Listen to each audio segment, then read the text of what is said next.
Hey class, so today we're going to be continuing on our memory square project that we began last class. We learned a few of the different basic stitches that we will be using, and I gave you all that website as a reference to use as well. And in that website it has all the basic stitches we covered with a little bit more detail if you didn't quite understand in the video. And it has other variations of those stitches that are a bit more advanced if you feel like trying to use those. For today's lesson, you're going to be needing your sample stitch of both the feather stitch and the blanket stitch, as those are the two we're going to cover today. Of course, you're going to need a needle and your floss that you choose to use. For your needle, make sure you have a plan in place of where to keep it when you're not holding it in your hand, obviously. That way you don't lose it, don't actually get poked by it, all of those things. You're also going to need a pair of scissors and a pencil to sketch out the images you want to use and guidelines if you need them. I recommend the guidelines, but that's just me.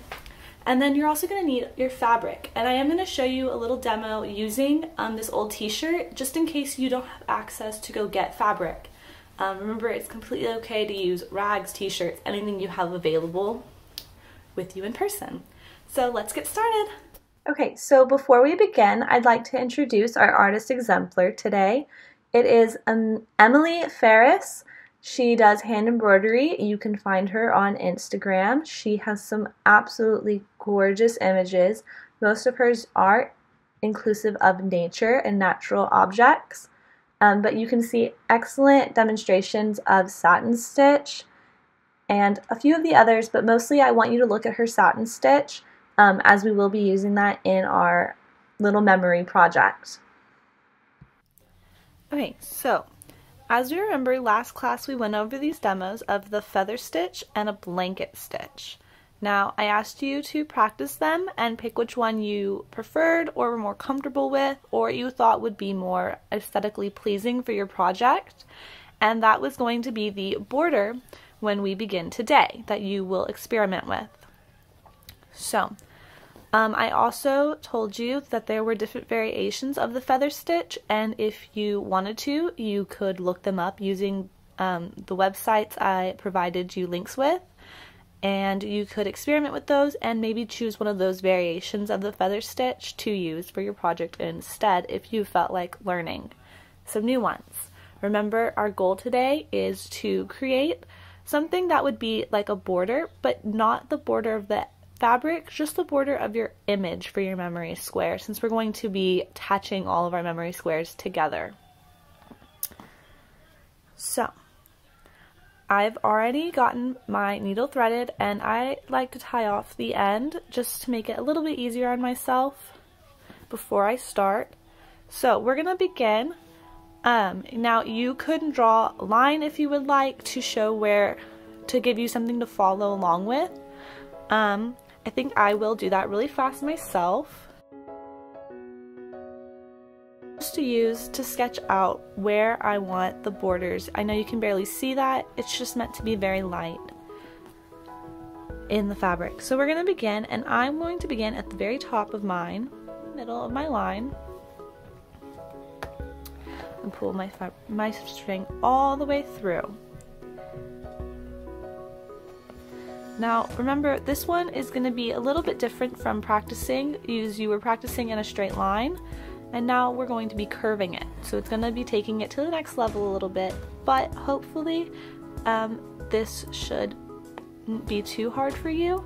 If you are worried about it, I recommend that you practice first with some of the extra fabric you may have, or you can remember, you don't have to use plain white cloth if you don't want to or don't have the resources to get it. You are more than welcome to use any kind of fabric that you have at your disposal at your home.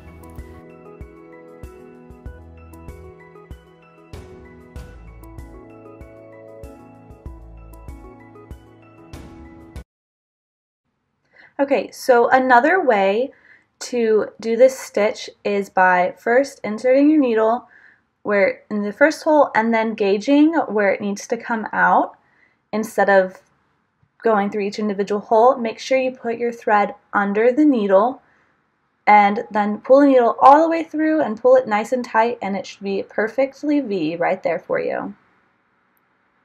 Okay, so I want you to see that I've gotten about this far and I'm not going to have enough thread left over to finish it, so I'm going to have to continue it in a little bit.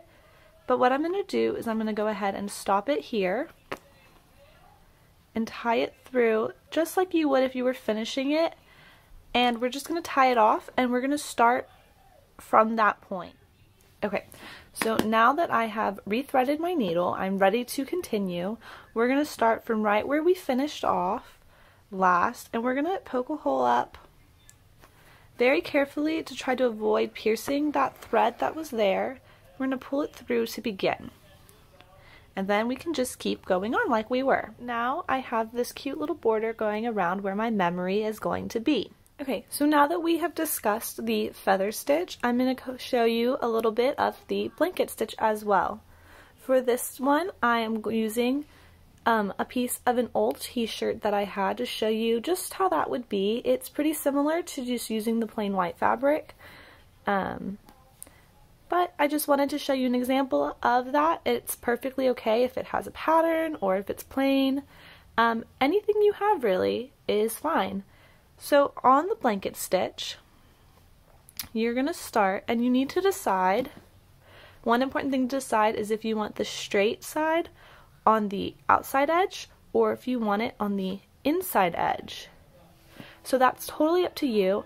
I'm going to put it on the inside edge of mine.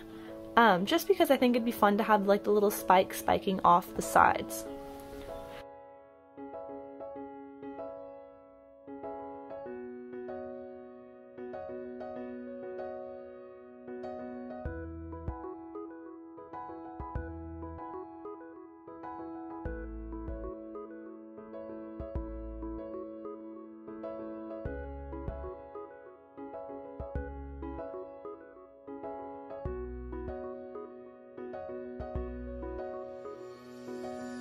So an important opportunity I want to show you is if you run out of thread on this one, it's basically the exact same thing.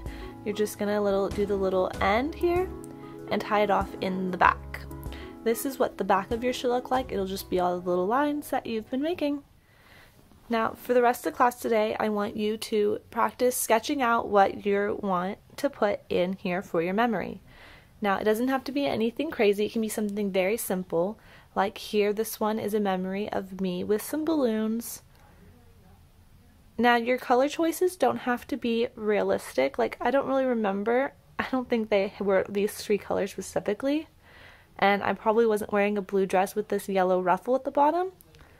But this is something I would wear, and the balloons are colors that I do like. So you can choose to personalize it to fit you now.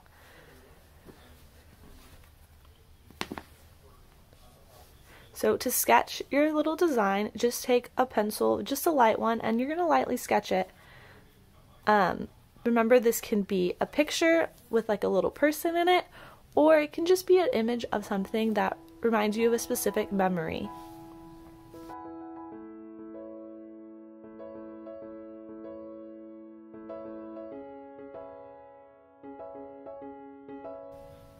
Okay, so I have sketched out this little tulip flower in the middle of my design here.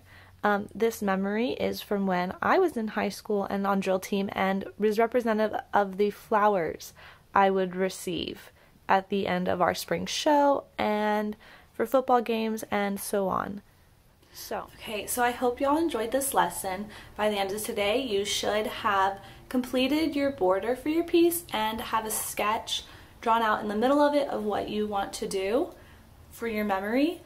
Please upload a photo of it to our Google Classroom and let me know some of the things you decided to do, like what colors, why you picked those colors, and why you picked between a blanket and a feather stitch. Alright, bye!